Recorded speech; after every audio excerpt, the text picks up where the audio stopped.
जब किसी व्यक्ति को किसी घटना में अन्याय का अनुभव होता है तो वो घटना उसके अंतर को झकझोर देती, समस्त जगत उसे अपना शत्रु प्रतीत होता है।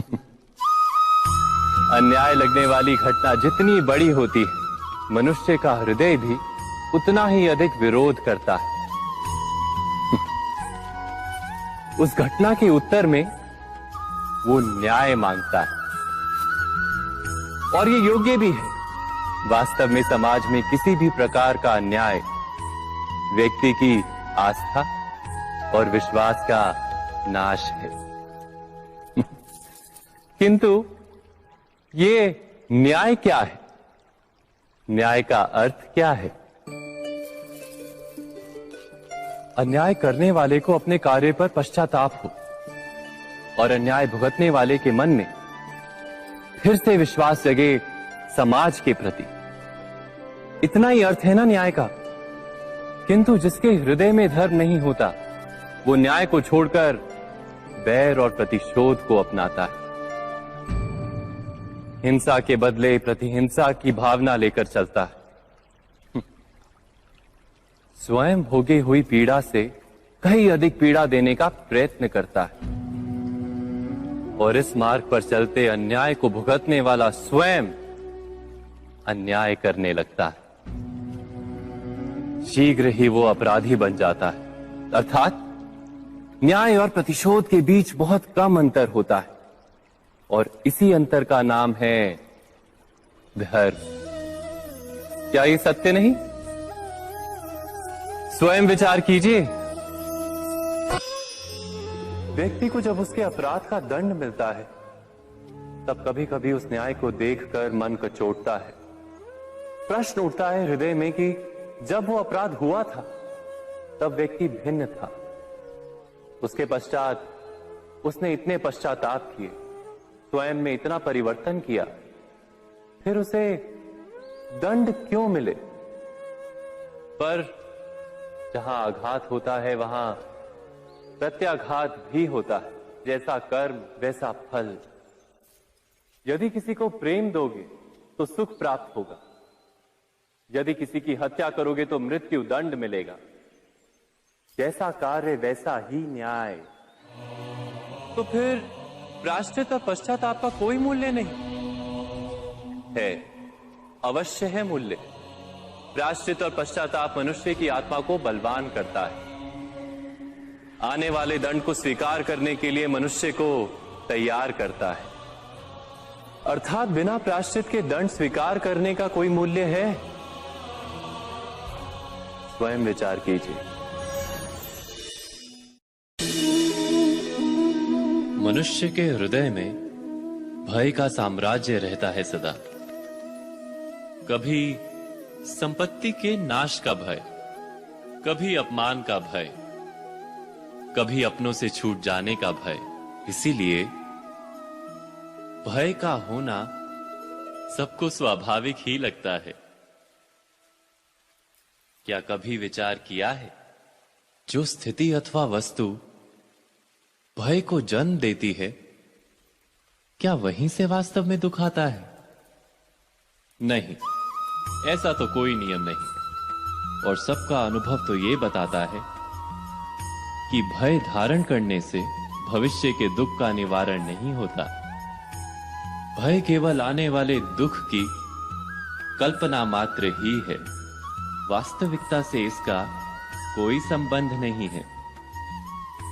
तो क्या ये जानते हुए भी कि भय कुछ और नहीं, केवल कल्पना मात्र ही है, इससे मुक्त होकर निर्भय बन पाना क्या बहुत कठिन है? अवश्य विचार कीजिएगा।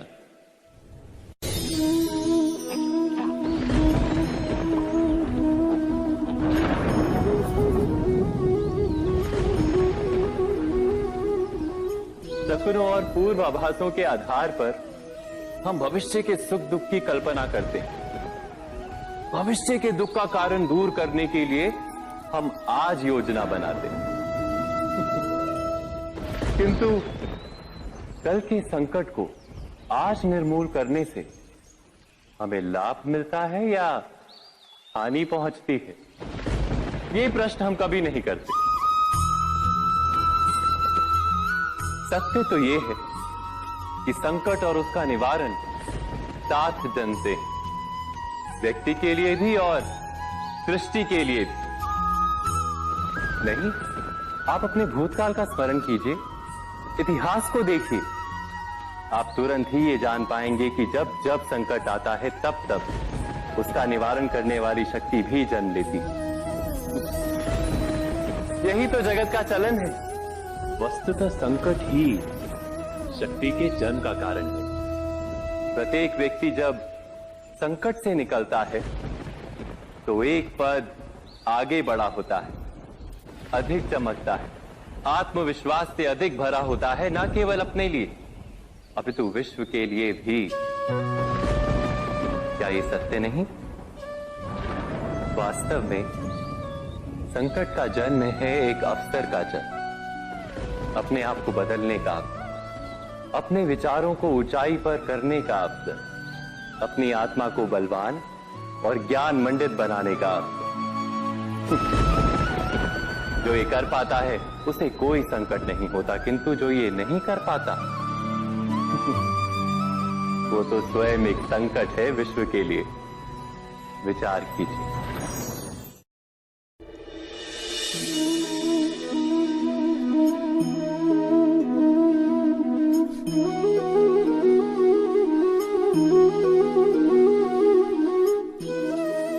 जीवन का हर क्षण निर्णय का क्षण होता है। प्रत्येक पद पर दूसरे पद के विषय में कोई निर्णय करना ही पड़ता है, और निर्णय अपना प्रभाव छोड़ जाता है। आज किए गए निर्णय भविष्य में सुख अथवा दुख निर्मित करते हैं, ना केवल अपने लिए, अपने परिवार के लिए भी, आने वाली पीढ़ियों के लिए भी। जब कोई दुविधा सामने आती है तो मन व्याकुल हो जाता है, अनिश्चय से भर जाता है। निर्णय का वो क्षण युद्ध बन जाता है और मन बन जाता है युद्ध भूमि। अधिकतर निर्णय हम दुविधा का उपाय करने के लिए नहीं, केवल मन को शांत करने के लिए लेते हैं। पर क्या कोई दौड़ते हुए भोजन कर सकता है? नहीं। तो क्या युद्ध से जूझता हुआ मन कोई योग्य निर्णय ले पाएगा? वास्तव में शांत मन से जब कोई निर्णय करता है तो अपने लिए सुखद भविष्य बनाता है, किंतु अपने मन को शांत करने के लिए जब कोई निर्णय करता है तो वो व्यक्ति भविष्य में अपने लिए कांटों भरा वृक्ष लगाता है। स्वयं विचार कीजिएगा।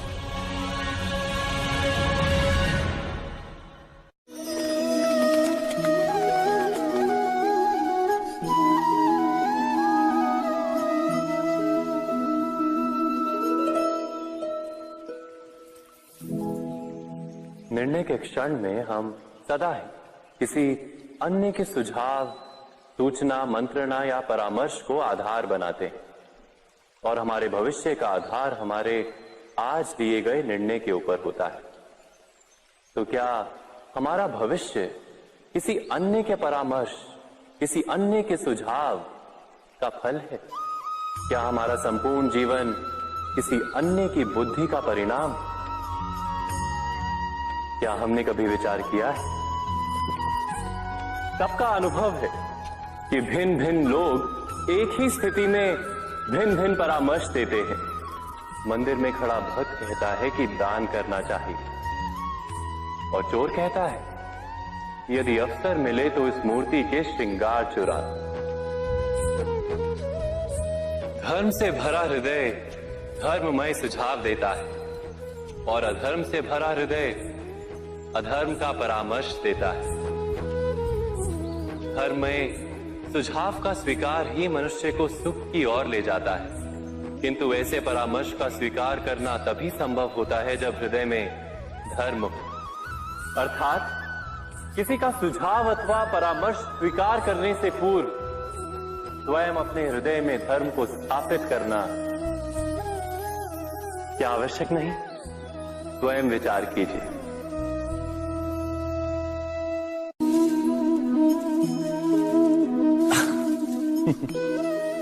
मनुष्य के सारे संबंधों का आधार है अपेक्षा। पति कैसा हो जो मेरा जीवन सुख और सुविधा से भर दे।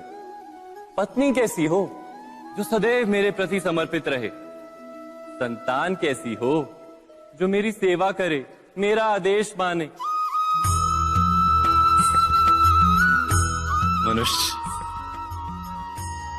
मनुष्य उसी को प्रेम भी कर पाता है जो उसकी अपेक्षा पूर्ण करता है। और अपेक्षा की तो नियति है भंग होना। कैसे? क्योंकि अपेक्षा मनुष्य के मस्तिष्क में जन्म लेती है। कोई अन्य व्यक्ति उसकी अपेक्षाओं के बारे में जान ही नहीं पाता।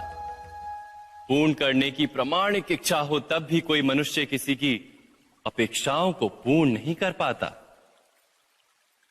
और वहां से जन्म लेता है संघर्ष। सारे संबंध संघर्ष में परिवर्तित हो जाते। पर मनुष्य अपेक्षा को संबंध का आधार ना बनाए और स्वीकार करे केवल संबंध का आधार, तो क्या ये जीवन स्वयमेव सुख और शांति से नहीं भर जाएगा? स्वयं विचार कीजिएगा।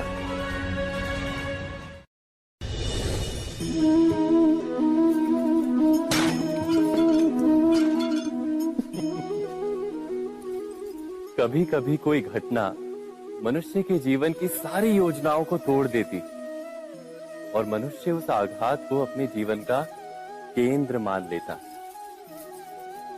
पर क्या भविष्य मनुष्य की योजनाओं के आधार पर निर्मित होते हैं? नहीं। जिस प्रकार किसी ऊंचे पर्वत पर सर्वप्रथम चढ़ने वाला उस पर्वत की तलाई में बैठकर जो योजना बनाता है, क्या वही योजना उसे उस पर्वत की चोटी तक पहुंचाती है? नहीं। वास्तव में वो जैसे जैसे ऊपर चढ़ता है वैसे वैसे उसे नई नई चुनौतियां, नई नई विडंबनाएं, नए नए अवरोध मिलते हैं। प्रत्येक पद पर वो अपने अगले पद का निर्णय करता है।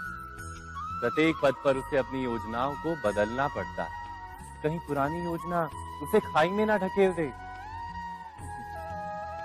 वो पर्वत को अपने योग्य नहीं बना पाता, केवल स्वयं को पर्वत के योग्य बना सकता है। क्या जीवन के साथ भी ऐसा ही नहीं? जब मनुष्य जीवन में किसी एक चुनौती को, एक अवरोध को अपने जीवन का केंद्र मान लेता है, अपने जीवन की गति को ही रोक देता है, तो वो अपने जीवन में सफल नहीं बन पाता और ना ही सुख और शांति प्राप्त कर पाता।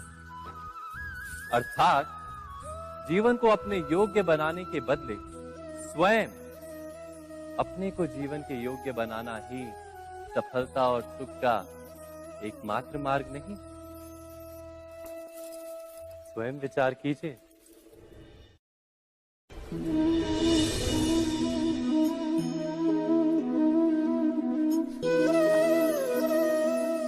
सत्ता की लालसा सबके हृदय को घेरे रहती है। प्रत्येक व्यक्ति अपना एक राष्ट्र निर्मित करने का प्रयत्न अवश्य करता है।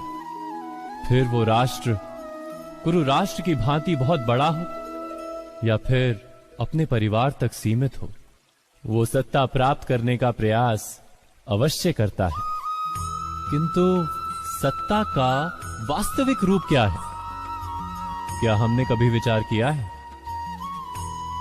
एक मनुष्य जितने अधिक लोगों के जीवन को प्रभावित कर सके, जितने अधिक लोगों के जीवन की स्वतंत्रता पर अंकुश रख सके, उतनी ही अधिक सत्ता का अनुभव करता है वो। सत्ता का वास्तविक रूप ही है अन्य के जीवन पर स्वयं का प्रभाव। किंतु क्या वास्तविक प्रभाव प्रेम, दया, करुणा और धर्म से निर्मित नहीं होता?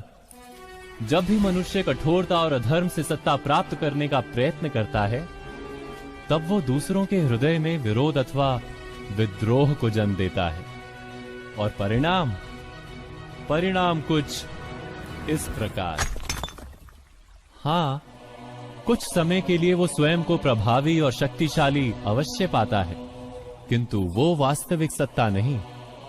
यही कारण है कि भृगु और वशिष्ठ जैसे ऋषियों की आज भी पूजा की जाती है, रावण और हिरण्यकशिपु की नहीं। इस पर तो आप विचार अवश्य करें। सत्य कहा ना।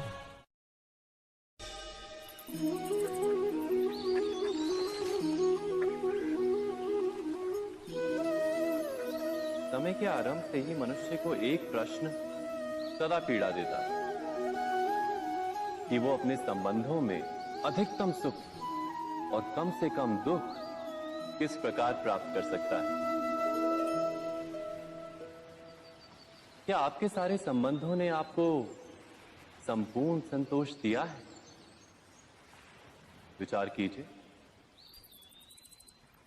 हमारा जीवन संबंधों पर आधारित है, हमारी सुरक्षा संबंधों पर आधारित है। इसी कारण हमारे जीवन के सारे सुखों का आधार भी संबंध है।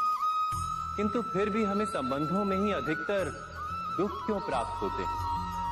सदा ही संघर्ष भी संबंधों से ही उत्पन्न क्यों हो जाते हैं? कभी विचार किया है? जब कोई व्यक्ति किसी अन्य व्यक्ति के विचार अथवा कार्य को स्वीकार नहीं करता, उसमें परिवर्तन करने का प्रयत्न करता है, तो संघर्ष जन्म लेता है। अर्थात जितना अधिक अस्वीकार उतना ही अधिक संघर्ष, और जितना अधिक स्वीकार उतना ही अधिक सुख। क्या ये वास्तविकता नहीं? यदि मनुष्य स्वयं अपनी अपेक्षाओं पर अंकुश रखे, अपने विचारों को परखे, किसी अन्य व्यक्ति में परिवर्तन करने का प्रयत्न ना कर स्वयं अपने भीतर परिवर्तन करने का प्रयास करे, तो क्या संबंधों में संतोष प्राप्त करना इतना कठिन? अर्थात क्या स्वीकार ही संबंध का वास्तविक अर्थ नहीं? स्वयं विचार कीजिए। दो व्यक्ति जब निकट आते हैं तो एक दूसरे के लिए सीमाएं और मर्यादाएं निर्मित करने का प्रयत्न अवश्य करते हैं। हम यदि सारे संबंधों पर विचार करें तो देखेंगे कि इन सारे संबंधों का आधार यही सीमाएं हैं जो हम दूसरों के लिए निर्मित करते हैं। और यदि अनजाने में भी कोई अन्य व्यक्ति इन सीमाओं को तोड़ता है तो उसी क्षण हमारा हृदय क्रोध से भर जाता है। इन सीमाओं का वास्तविक रूप क्या है? क्या हमने कभी विचार किया? सीमाओं के द्वारा हम दूसरे व्यक्ति को निर्णय करने की अनुमति नहीं देते, अपना निर्णय उस व्यक्ति पर थोपते हैं। अर्थात किसी की स्वतंत्रता का अस्वीकार करते हैं हम। और जब स्वतंत्रता का अस्वीकार किया जाता है तो उसका हृदय दुख से भर जाता है, और जब वो सीमाओं को तोड़ता है तो हमारा हृदय क्रोध से भर जाता है। क्या ऐसा नहीं होता?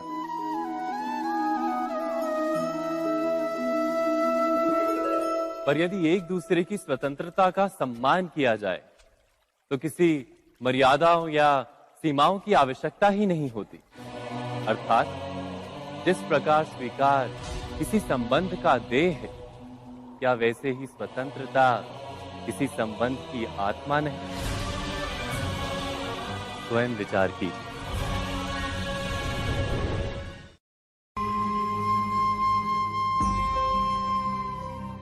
प्रत्येक मनुष्य के जीवन में ऐसा क्षण अवश्य आता है जब सारे स्वप्न, सारी आशाएं, सारे दृश्य ध्वस्त हो जाते हैं। जीवन के सारे आयोजन ही बिखर जाते हैं। एक और धर्म होता है और दूसरी ओर सुख। इसी को धर्म संकट कहते हैं। जब धर्म का वहन ही संकट हो और धर्म का त्याग ही सुख हो। विचार कीजिए, कभी किसी स्वजन के विरुद्ध सत्य बोलने का अवसर प्राप्त हो जाता है, कभी ठीक दरिद्रता के समय सरलता से चोरी करने का मार्ग प्राप्त हो जाता है, कभी किसी शक्तिशाली राजनेता या राजा के कर्मचारी का अधर्म प्रकट हो जाता है। सबके जीवन में ऐसी घटना बनती ही रहती है। अधिकतर लोग ऐसे किसी क्षण को धर्म संकट के रूप में जान ही नहीं पाते। हमें किसी प्रकार के संघर्ष का अनुभव ही नहीं होता। सहजता से सुख की ओर खींचे चले जाते हैं, जैसे मक्खी गुड़ की ओर खींची चली जाती। वास्तव में धर्म संकट का क्षण ईश्वर के निकट जाने का क्षण होता है। यदि हम संघर्षों से भयभीत ना हो, सुख की ओर आकर्षित ना हो, अपने धर्म पर दृढ़ रहे, तो ईश्वर का साक्षात्कार दूर नहीं।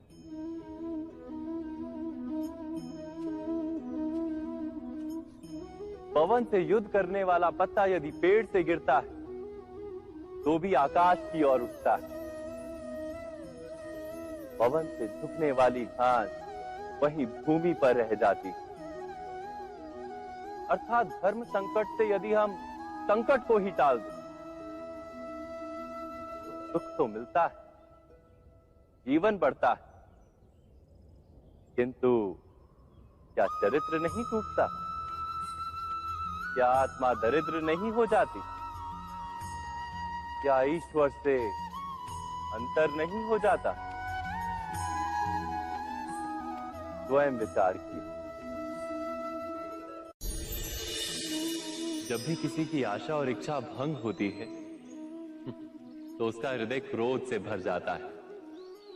जिस व्यक्ति को वो अपना अपराधी समझता है उसे दंड देने का प्रयत्न करता है। पर क्या हमारी इच्छा या आशा का भंग होना क्या सदा ही किसी का अपराध होता है? इच्छाओं के अपूर्ण रहने के तो कई कारण हो सकते हैं। कुछ तो संजोग के कारण अधूरी रह जाती हैं और कुछ नियति के कारण। और कभी कभी इच्छाओं का स्वरूप ही ऐसा होता है कि वो पूर्ण नहीं हो पाती। बिना परिस्थिति पर विचार किए किसी को अपराधी मान लेना न्याय नहीं, प्रतिशोध है। न्याय का आधार तो दया है, करुणा है, और प्रतिशोध का आधार क्रोध, अहंकार। अर्थात हृदय में करुणा धारण किए बिना किसी के अपराध के विषय में विचार करना, किसी को दंड देना, क्या अपने आप में ही अन्याय नहीं? स्वयं विचार कीजिए।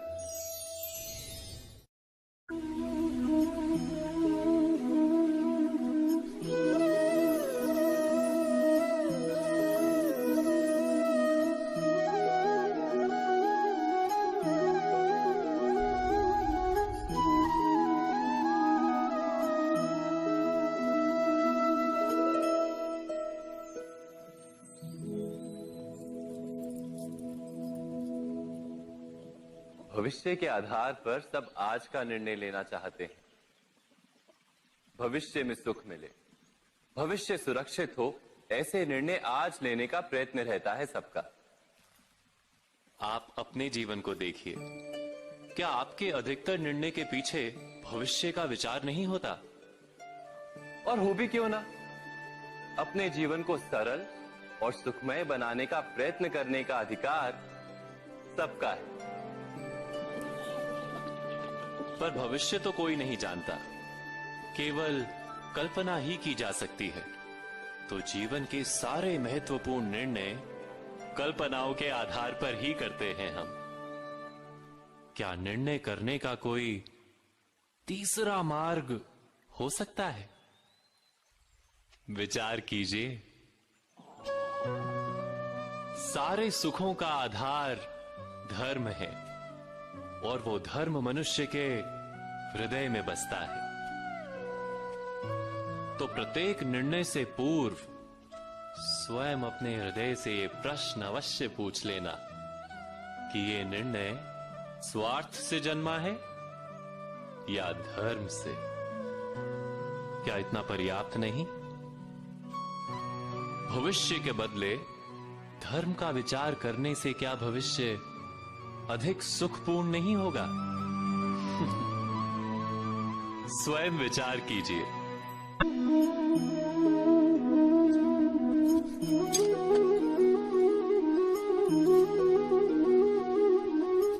भविष्य का दूसरा नाम है संघर्ष। हृदय में आज इच्छा होती है और यदि पूर्ण नहीं हो पाती तो हृदय भविष्य की योजना बनाता है। भविष्य में इच्छा पूर्ण होगी ऐसी कल्पना करता रहता है, किंतु जीवन ना तो भविष्य में है ना अतीत में।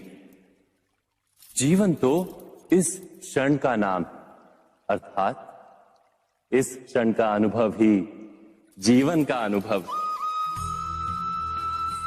पर हम ये जानते हुए भी इतना सा सत्य समझ नहीं पाते। या तो हम बीते हुए समय के स्मरणों को घेर कर बैठे रहते, या फिर आने वाले समय के लिए हम योजनाएं बनाते रहते हैं और जीवन जीवन बीत जाता है। एक सत्य यदि हम हृदय में उतार लें कि ना हम भविष्य देख सकते हैं, ना ही भविष्य निर्मित कर सकते हैं, हम तो केवल धैर्य और साहस के साथ भविष्य को आलिंगन दे सकते हैं, स्वागत कर सकते हैं भविष्य का।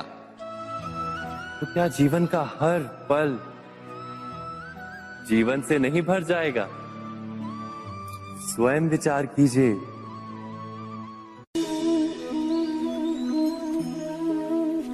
सबके जीवन में ऐसा प्रसंग अवश्य आता है कि सत्य कहने का निश्चय होता है हृदय में, किंतु मुख से सत्य निकल नहीं पाता। कोई भय मन को घेर लेता है। किसी घटना अथवा प्रसंग के बारे में बात करना, या फिर स्वयं से कोई भूल हो जाए उसके बारे में कुछ बोलना, क्या ये सत्य है? नहीं, ये तो केवल तथ्य है। अर्थात जैसा हुआ था वैसा केवल बोल देना सामान्य सी बात है।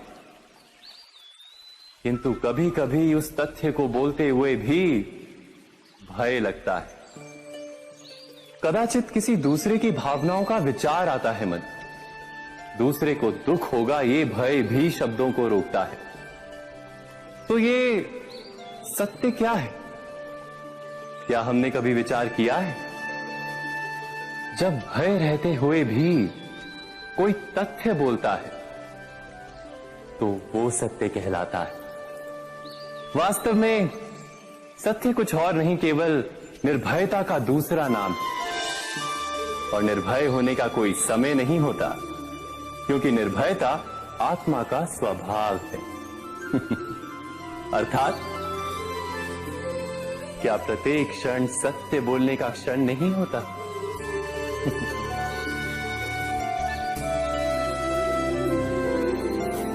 स्वयं विचार कीजिए।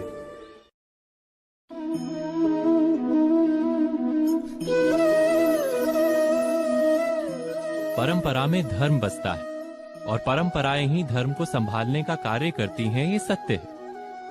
पर क्या केवल परंपरा ही धर्म है? विचार कीजिए। सत्य तो यह है कि जिस प्रकार पाषाण में शिल्प होता है, उसी प्रकार परंपरा में धर्म होता है। इस पत्थर में शिल्प है, ये पत्थर शिल्प नहीं। शिल्प को उजागर करने के लिए उसे तोड़ना पड़ता है, अनावश्यक भागों को दूर करना पड़ता है। ठीक उसी प्रकार परंपराओं में धर्म ढूंढना पड़ता है। जिस प्रकार इंद्र पूजा की परंपरा को तोड़कर गोवर्धन पूजा का धर्म ना ढूंढा जाता, तो यादवों को उनकी मुक्ति का मार्ग नहीं मिल पाता। अर्थात परंपरा को पूर्णता छोड़ देने वाला धर्म से वंचित रह जाता है, और परंपरा का अंध अनुकरण करने वाला भी धर्म को प्राप्त नहीं कर पाता। कहते हैं हंस के पास नीर क्षीर विवेक होता है। दूध में मिले पानी को छोड़कर केवल दूध ही ग्रहण करता है। तो क्या सच्चा धर्म प्राप्त करने के लिए हृदय में ज्ञान से जन्मा विवेक आवश्यक है? और ऐसे विवेक के बिना जिसे धर्म मान भी लिया जाए, जो वास्तव में धर्म ना भी हो, ऐसा भी तो हो सकता है।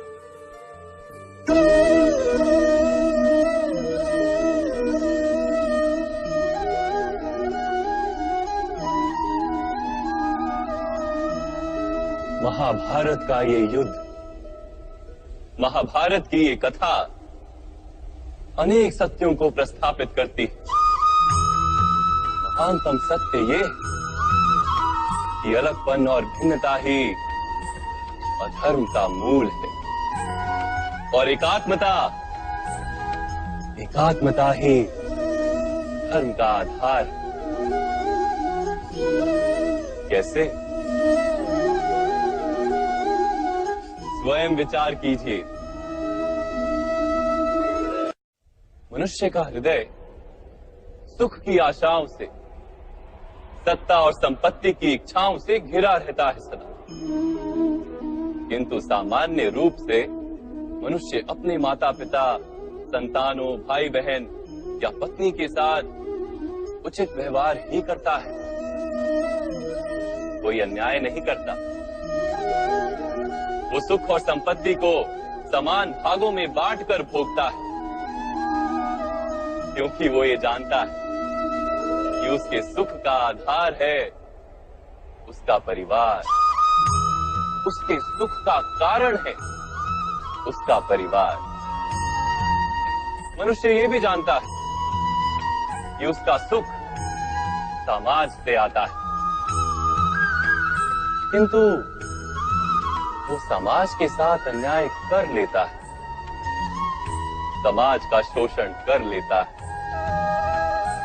क्योंकि वो समाज को अपने सुख का कारण नहीं मानता, वो समाज को अपने सुख का साधन मानता है।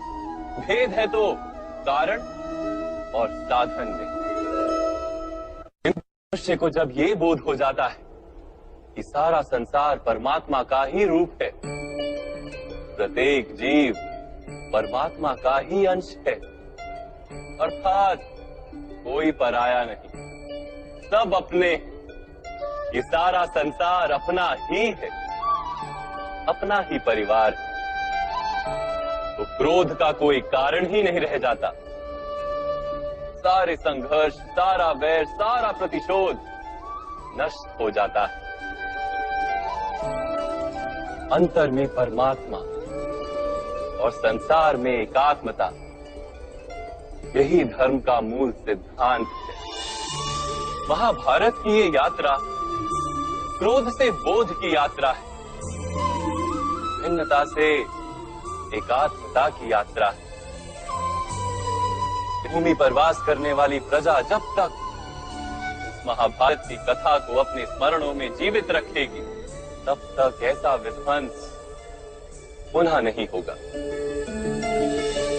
कोई भी शक्ति इसकी महत्ता का वस्त्र हरण नहीं कर पाएगी। इस यात्रा में मेरे साथ प्रवास करने वालों को मैं अभिनंदन देता हूं। उनके हृदय में धर्म का बीज कल्याण, संसार का कल्याण। ओम सहना भवतु। ईश्वर हमारा रक्षण करे। सहनो भुनक्तु। हम सब मिलकर सुख भोगे। सहवीर्यम करवावहे। एक दूसरे के लिए प्रयास करें। तेजस्विनावधितमस्तु। हम सबका जीवन तेज से भर जाए। मां विद्विषावहे। परस्पर कोई द्वेष या ईर्ष्या ना हो। ओम शांति।